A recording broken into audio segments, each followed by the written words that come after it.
tonight, Richard, of Jaquez and Hero. Jaquez has 16, 5, and 5.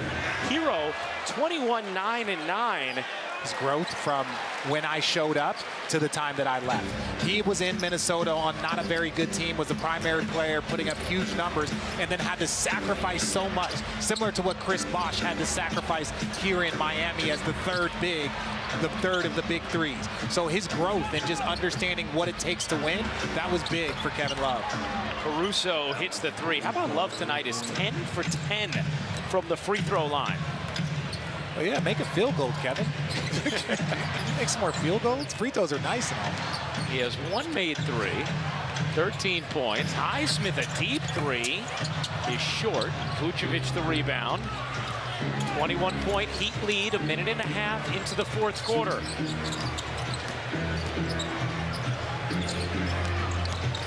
White up, under, and off. Hero has his 10th rebound, now just needs the 10th assist. He has one career triple-double. Hero will take the three instead, and hit. Just a beautiful stroke. 24 points, 10 rebounds, 9 assists for Hero on a night where Miami needed him to be great. DeRozan gives it up. Vucevic with the shot clock fading.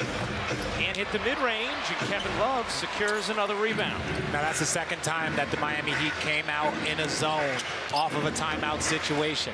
So if you're Chicago, you have to almost prepare for it or run a play that works for both. Love, listen to you. He knows. You said he wanted a field goal. It was 10 of 10 from the line. Now 2 of 2 from 3. 16 points for Kevin Love.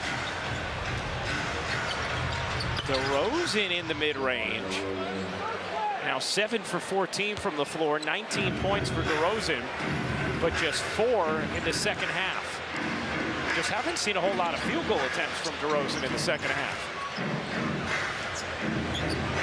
Love, not that time. Okay, you can't hit one and then go for a heat check, Kev. Let's see if DeMar decides to start being aggressive here. Caruso off on a three, another rebound for Love. His 6th of the night. Miami is a +6 on the glass. Hero 1 assist away from a triple-double. Hero attacks. Wow, DeRozan just yanked it away.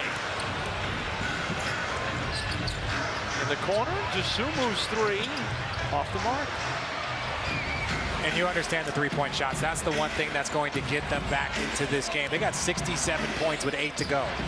That's well below what they typically average. Oh, nice delivery. Love. Shots. And how about Love tonight? 16 points, 7 rebounds, fight. And he was proud of the way the group stuck together throughout the season, despite the rough start and the injuries. Had a tough game against the Knicks at the end of the regular season where you could see, oh, this is an improved Bulls team, and then a big performance Wednesday. But tonight, it has been all Miami. Cassidy? Yeah, and I spoke with DeMar, and he told me that this season was by far one of the toughest seasons in his 15-year career. But he also they see the Heat coming into that series. Well, and there's been talks for months that nobody wanted to see the Heat as they started to drop to that potential 7-8 spot. But I would say this, in the last 10, 15 years, you could add the Milwaukee Bucks and Giannis, but the class of the Eastern Conference has been the Miami Heat and the Boston Celtics. Every year, you're expecting these two teams to meet up at some point in time. Tyler Hero on the bench now for Miami, along with Jaime Jaquez Jr. Both of them complete lines tonight. Hero, 24 points, 10 rebounds, 9 assists. See Miami in that zone again as Vucevic can't finish. Jaquez, 21 points, 6 rebounds, 6 assists. Dosunmu can't finish. Squirms out to Craig. Terry, pull-up jumper.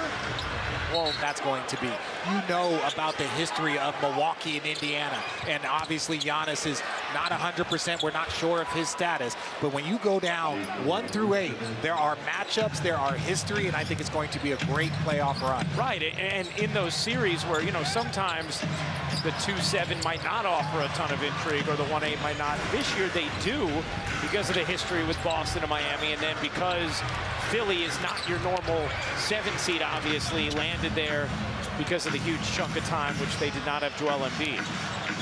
Yeah, and that was a big for Philly to win that game, allow them a couple more days. They're not playing a game tonight, so that just gives their entire squad more time to rest as Highsmith with the travel.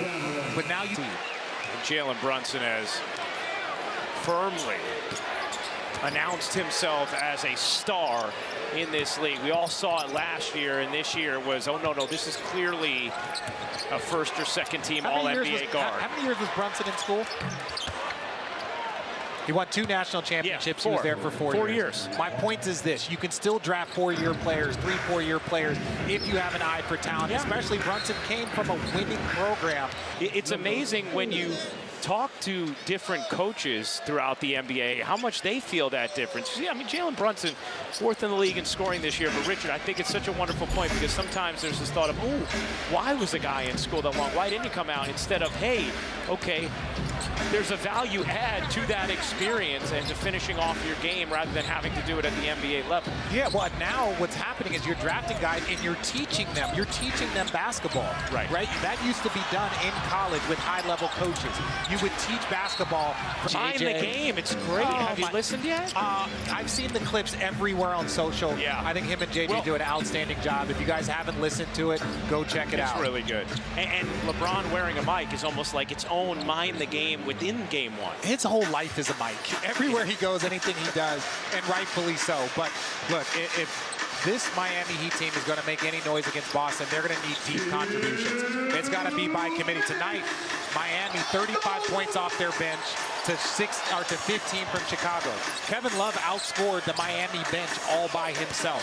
That's the effort that they're going to need from their entire group if they're going to have a chance against what a lot of people believe is the best team in basketball, the Boston Celtics. Gray knocks down the 3. You would think, too. I mean, Miami's had tons of reps. Nice little confidence booster, too, going into that Boston series about, okay, here's what we're capable of without Jimmy Butler. Yeah, and I think this group is very, very confident, but make no mistake, Chicago was coming off a game where they destroyed their opponent, came into here and struggled in that first half as Highsmith knocks down another jumper. Yeah, the Celtics are going to be a different challenge. Yes. Just slightly. But I will say the Celtics, as deep and as talented as they are, they do have some weak spots. Not many, but they do have some.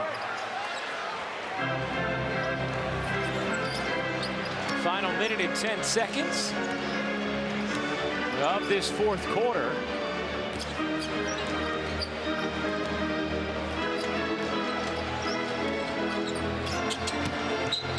The Heat in the 1st quarter and never looked back. Chicago got it to 7, and that was it. It didn't last long. It was quickly back up into the teens and then the 20s, and that is where it has sat the remainder of this game. And you have to compliment the Miami Heat, the entire organization, to lose Jimmy Butler before a do-or-die game, the heart and soul of your team, to not have Terry Rozier, the person you brought in to help the offensive load, and all they did is have an entire team effort. Jaime Jaquez, 21. Bam Adebayo, 13. Tyler Hero coming off that inefficient game versus Philly has 24 tonight and almost a triple-double. Shot clock turned off. Miami can dribble it out. Final 10 seconds.